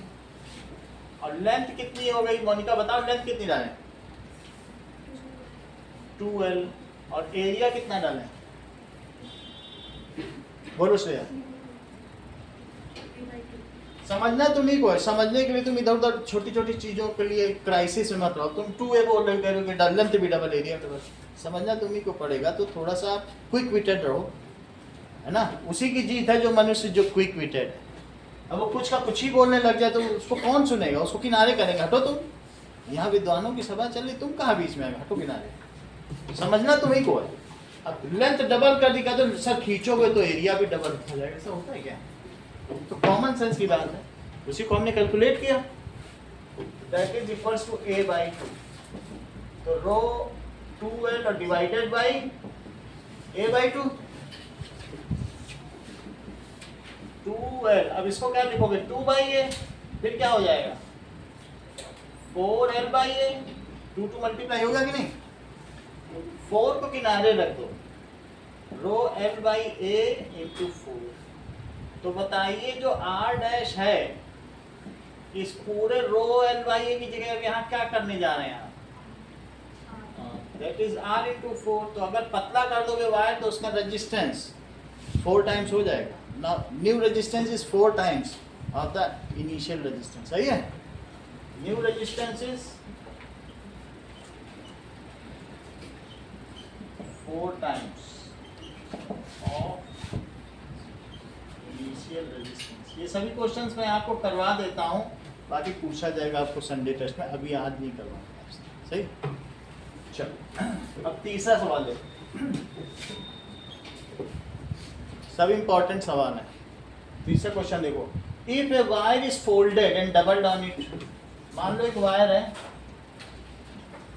और इसी को फोल्ड कर दो, ये तो बुक का ही क्वेश्चन है, कई लोग कर नहीं पाए थे इसलिए मुझे फिर से देना पड़ा, ये इंपॉर्टेंट क्वेश्चन। ऐसे मैंने डबल उसी को मोड़ दिया, तो मोड़ने से क्या होगा, उसी पे जब इसकी लेंथ पहले L थी तो अब इसकी लेंथ कितनी हो गई मोनिका,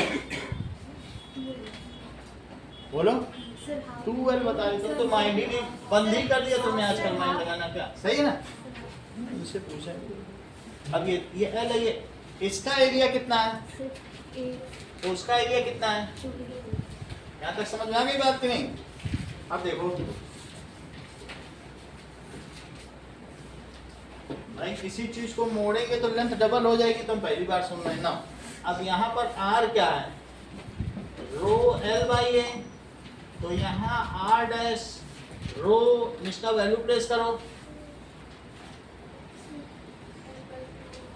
L बाई 2, और यहाँ 2A, रो को बाहर रखो, L बाई 2 में अब किससे डिवाइड करोगी, 2A से। तो 2A से डिवाइड करना है तो अपॉन 1 करो, और अपॉन 1 करने पे क्या होगा, L by 2 into 1 by 2A, तो क्या हो जाएगा बताओ, L बाई 4A हो जाएगा। लेकिन 4 को किनारे रखो और L बाई A की जगह क्या वैल्यू डालो, देखो इसकी क्या वैल्यू है R, तो इसकी जगह आप डाल दीजिए, तो R डैश कितना आ जाएगा, R dash is equals to R by 4।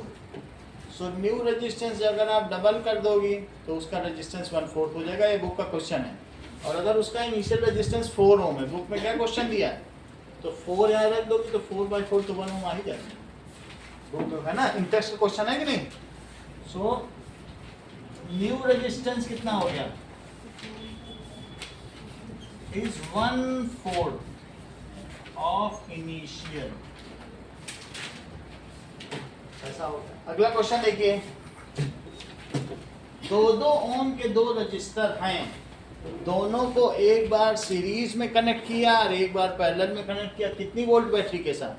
4 volt. तो बोलो तो पहले वाले कनेक्शन से तुम्हारा घर ज्यादा जगमग होगा कि दूसरे वाले से, ये पूछा गया। ठीक है, वो चीज हमें करनी है कि किससे तुम्हारे घर में बिल्कुल रोशनी ही रोशनी है।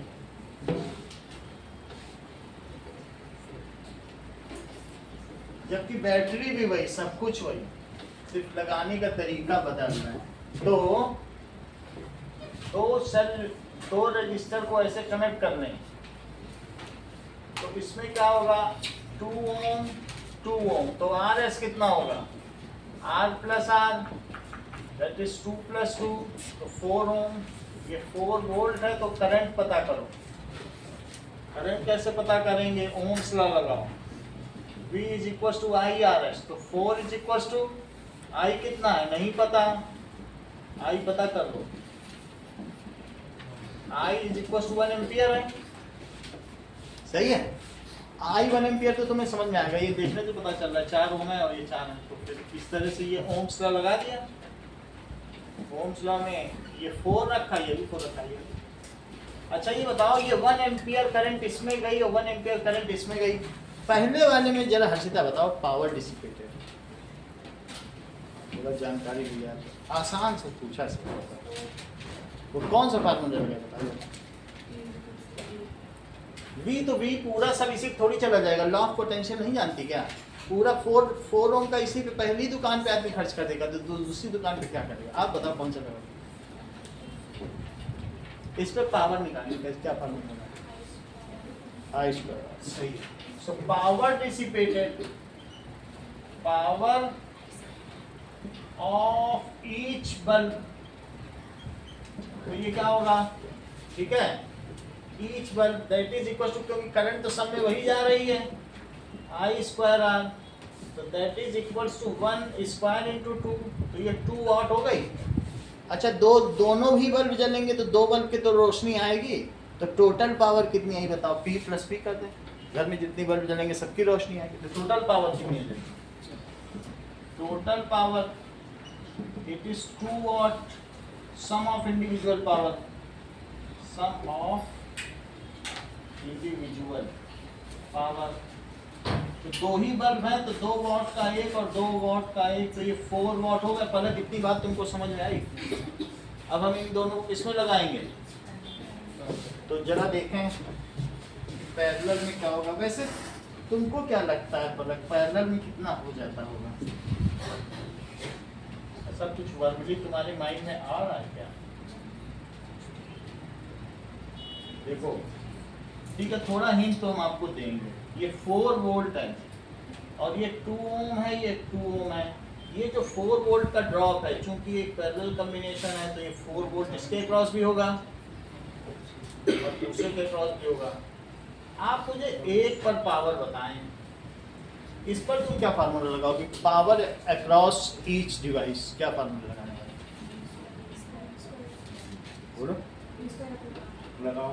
तो power of each device it is equals to V square by R। Jasmita value place करो।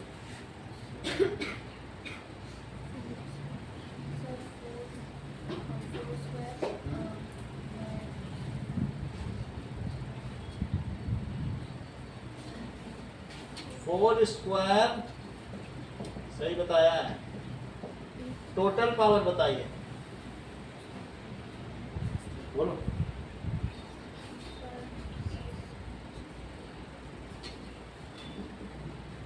टोटल पावर सुनील बताओ।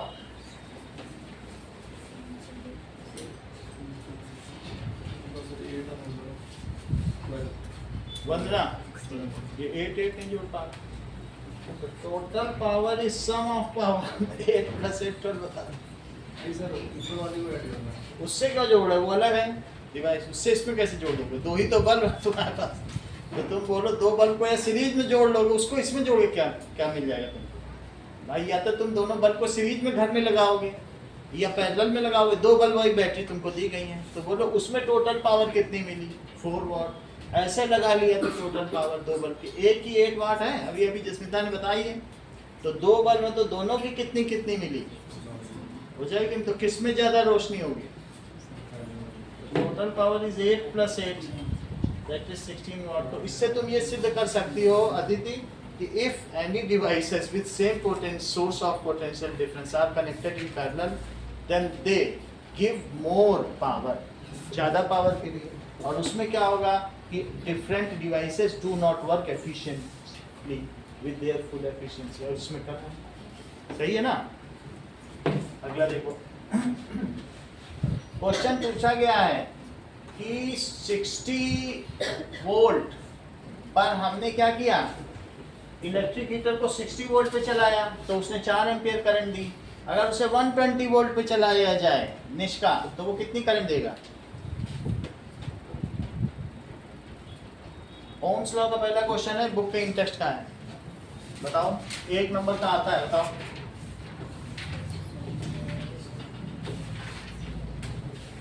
चलो, so if वोल्टेज कितना है, that is 60 volt, then current कितनी हो जाएगी, is 4 ampere. If voltage is doubled तो करंट भी क्या हो जाएगी, ये ओम्स लॉ है, doubled 120 volt, then current is 8 ampere as per. ऐसा क्यों होगा, as B is proportional to I, as per Ohm's law. Current is doubled, ये वोल्टेज इज डबल तो करंट भी डबल हो जाएगा, यही बात है कि नहीं। ऐसा भी आप कर सकते हैं कि V और I बदलने पे R बदलता है क्या, V is equal to I1R और V2 क्या होगा, I2R। तो this implies V1 by V2, it is I1R by I2R। R तो कट जाएंगे, R तो इंडिपेंडेंट है क्योंकि वो तो प्रोपोर्शनैलिटी कांस्टेंट है। तो पहले वोल्टेज 60 था और फिर 120 कर दिया। पहले की करंट अगर 4 है तो I2 कितनी होगी, ये कट के 1/2 आया, I2 यहाँ ले जाओ तो ये 8 एम्पियर आ गया, सही है। अगला देखिए 6th क्वेश्चन में क्या कहा गया है, that is resistance of metal wire of length 1 metre. 1 metre की लेंथ है, आगे बढ़ो, इसका रेजिस्टेंस कितना है, 26 ओम है। फिर द डायामीटर, तो डायामीटर अगर 0.3 mm है, डायामीटर की जगह क्या लिखा जा सकता है, 2 टाइम्स ऑफ रेडियस, तो रेडियस कितना हो जाएगा, दैट इज 2 से डिवाइड कर दो तो 0.15 mm, या फिर इसे 0.15 इंटू 10 मिलीमीटर का मतलब है 1,000th ऑफ मीटर। मिली का क्या मतलब है, 1,000th पार्ट, 1000 तो यही होता है। सारी चीजें आपको दे दी गई हैं। अगर रजिस्टर का रेडियस पता हो तो क्या इसका क्रॉस सेक्शनल एरिया निकाला जा सकता है, तो हाँ, इसका क्रॉस सेक्शनल एरिया πr² हो जाएगा। अब आपको इसकी रेजिस्टिविटी चाहिए, तो रेजिस्टिविटी का फार्मूला वंदना बताइए, रो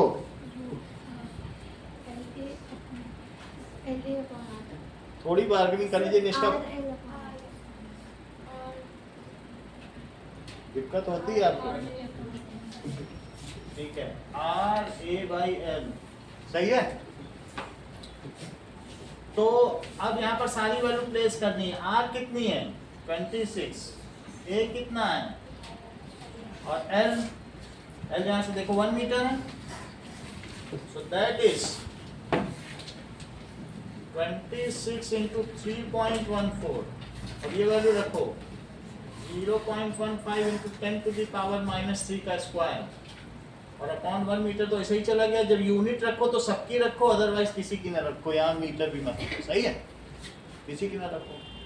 क्या आप मुझे हर्षिता बताएंगे कि 0.15 का स्क्वायर क्या होता है,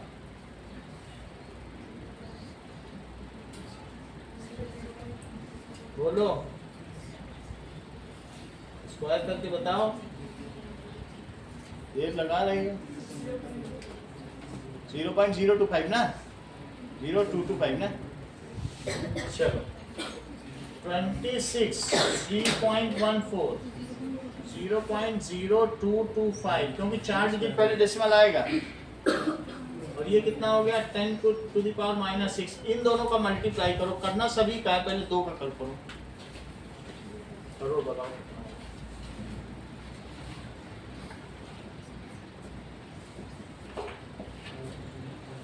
2400 को 4 होता 2600 को कितना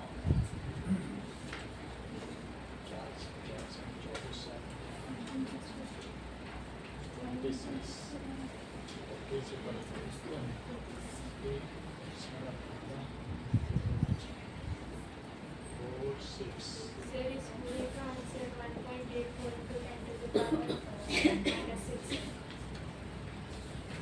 1.84 1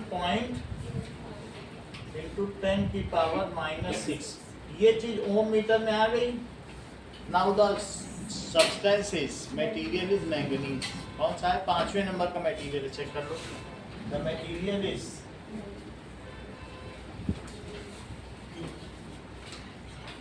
मैंगनीज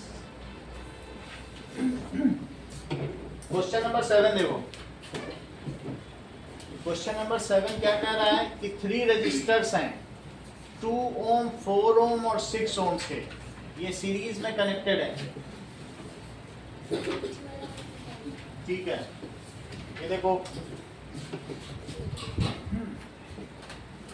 2 ओम 4 ओम और 6 ओम इनको फर्दर आपने 6 वोल्ट की बैटरी से कनेक्ट कर दिया है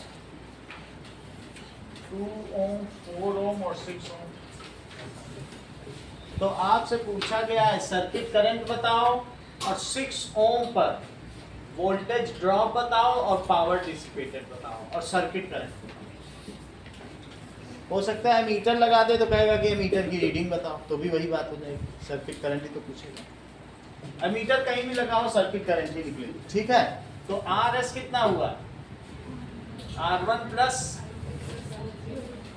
दैट इज 2 प्लस 4 प्लस 6 तो दैट इज 12 ओम तो V is equals to IRS लिखना क्योंकि अब मैं इक्विवेलेंस लेके चलूंगा ना एक सिंगल रजिस्टर इसे मान के चला जाएगा दिस इज ओम्स लॉ तो V कितना है 6 I कितना है पता नहीं और ये कितना है तो I की क्या वैल्यू आ जाएगी 0.5 एम्पियर I अगर 0.5 एम्पियर आ गया तो I अगर 0.5 एम्पियर आ गया तो मुझे बताओ इस पर वोल्टेज ड्रॉप कितना होगा प्रदीप शर्मा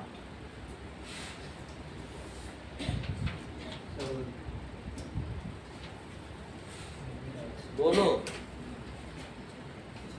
I इतना है अगर नहीं बता पाए तो ब्राह्मणों का युग खत्म हो जाएगा फिर ब्राह्मण राज नहीं कर पाएंगे क्योंकि दिमाग से ही राज करते थे तुम दिमाग लगा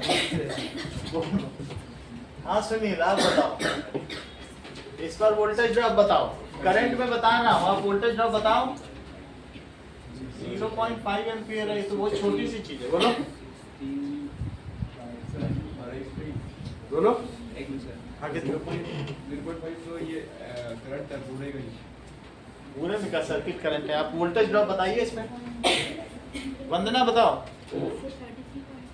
करेक्ट ये कह रहे हैं यहाँ है 6 वोल्ट की बैटरी और 33 वोल्ट यहाँ खींच कर दिया बहुत बहुत खर्चीला लड़का लेके 6 रुपए जाता है वहाँ 30-33 रुपए कंडक्ट अब जरा देखो तो दैट इज वोल्टेज वो लूट मार करता होगा वोल्टेज ड्रॉप एट 3 आएगा सर 6 ओम सही है तो क्या होगा बोलो V is equals to IR तो V3 is equals to IR3 V3 हमें चाहिए सब पे V1 plus V2 plus V3 यही लॉ ऑफ पोटेंशियल है V is equals to V1 plus V2 plus V3 आता है कि तुमको V3 चाहिए तो कैसे निकालोगी करंट तो पूरी सर्किट की एक ही है और R3 रजिस्टर कितना है 6 तो दैट इज 3 वोल्ट का यहाँ ड्रॉप सही है इस पे कितने का ड्रॉप है 1 वोल्ट इस पे कितने का ड्रॉप है 0.5 से मल्टीप्लाई करते जाओ, सही है। 1 पे इसका, 2 पे इसका, 3 पे इसका, टोटल मिला दो। 6 वोल्ट इतना ही लेके निकला था घर से, सही है। तो जितना निकलेगा वो चाहे 4 दुकान में खर्च करे चाहे 5 में, उतने में उसे खर्चा चलाना। अगला सवाल देखें। ये तो बात हो गई वोल्टेज की। आयुषी तुम पावर के लिए क्या करोगे?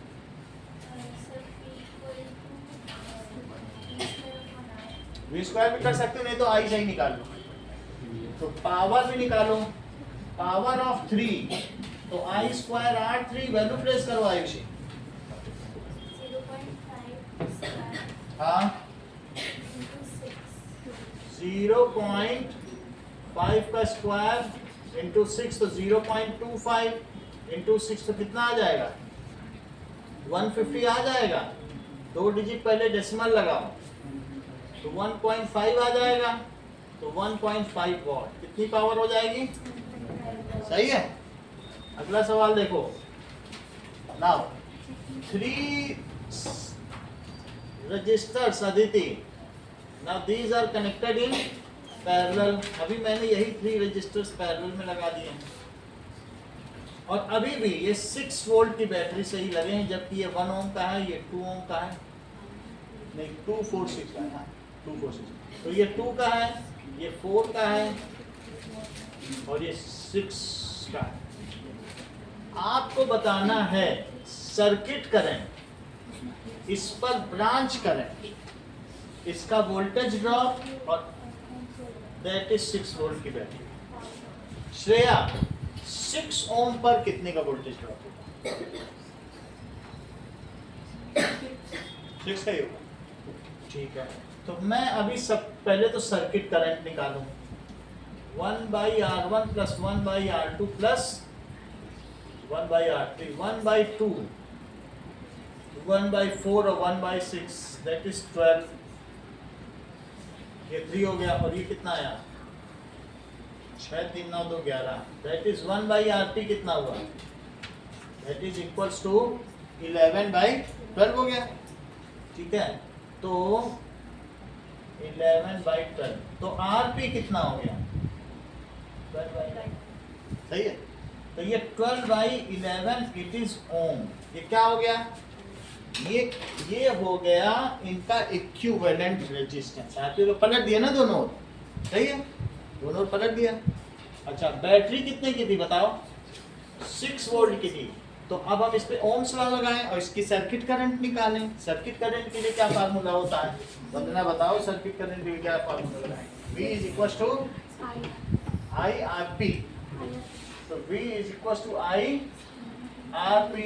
वोल्टेज है 6 का, करंट पता नहीं, और ये कितना है? 12/11। तो I कितना हो जाएगा बोलो? 6 इंटू 11/12। सो दिस इज, इसको इससे कट करो, तो टोटल करंट कितनी हो जाएगी बोलो? सही है, 5.2 से डिवाइड कर दो। हमको ये बताइए आप, अगर ये 6 ओम रजिस्टर है, इस पर वोल्टेज ड्रॉप कितना है? ये बताओ स्नेहा, इसमें इसको वोल्टेज ड्रॉप बताओ, क्योंकि पैरेलल में सब पे एक ही वोल्टेज ड्रॉप होता है, इसका फायदा उठाया करो। पैरेलल में सब पे वोल्टेज ड्रॉप, चाहे तुम किसी रास्ते से घर जाओगी तो उस पर वही खर्च करोगी जो घर से लेके निकले हो, क्योंकि एक ही तो दुकान पड़ रही है, सही है। अब वोल्टेज ड्रॉप है, साथ में आर भी है, तो क्या तुम इसकी ब्रांच करंट श्रेया निकाल सकती हो? बताओ, branch current of R3 register बताओ जरा। Branch current of R3 register, जबकि मुझे I3 चाहिए, वोल्टेज तो सब पे वही है, तो क्या ये I3 R3 होगा ओम्स लॉ से? ओम्स लॉ तो V इक्वल टू IR होता ही है, और सब पे करंट अलग अलग है। इसकी करंट को तुम I1 बोलो, इसकी करंट को I2 बोलो, और इसकी करंट को I3, जबकि इनके रजिस्टर्स क्या कहलाए जाएंगे? That is R1 R2 R3 कहलाए जाएंगे।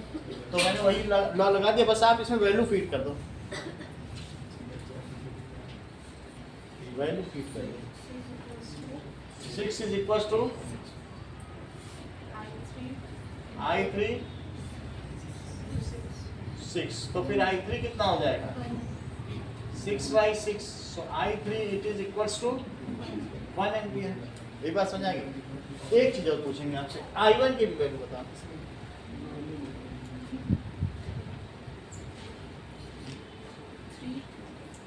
I1 की वैल्यू आपने कैसे निकाली?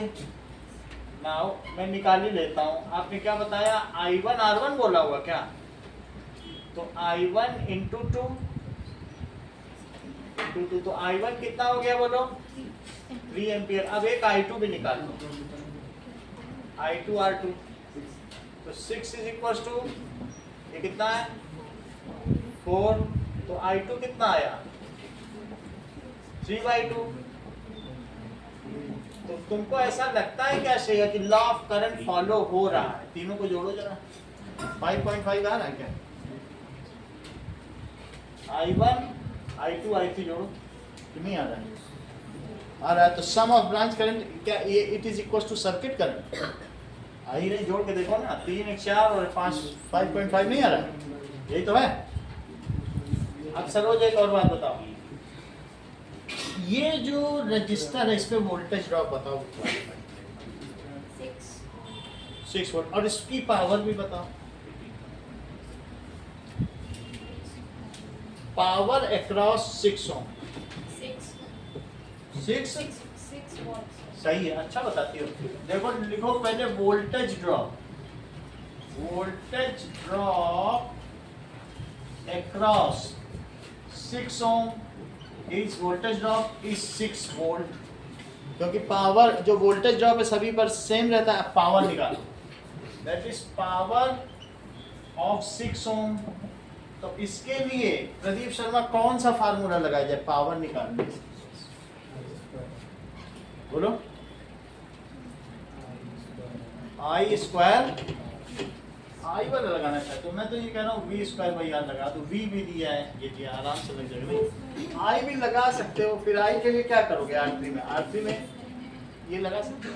1² × R कर दो, वो भी आ जाएगा। करंट तो पता चली गई। तो ये कह रहे हैं कि I² लगा दो, आई भी लगा सकते हो। उस ब्रांच की करंट 1² × 6 तब भी आ जाएगा। VI भी लगा सकते हो। और नहीं तो V²/R लगा दो। तीनों फार्मूले से वही आ गया। देखो जरा, 6²/6 कितना आ गया? 6 वॉट। जो चाहे दूसरे तरीके से भी लगा सकते हैं तो भी वही आ जाएगा। अगला सवाल देखिए। एन इलेक्ट्रिक आयरन जो कि इतने वॉट का है, इसके लिए कल हमने इसको करा दिया था आज की क्लास में।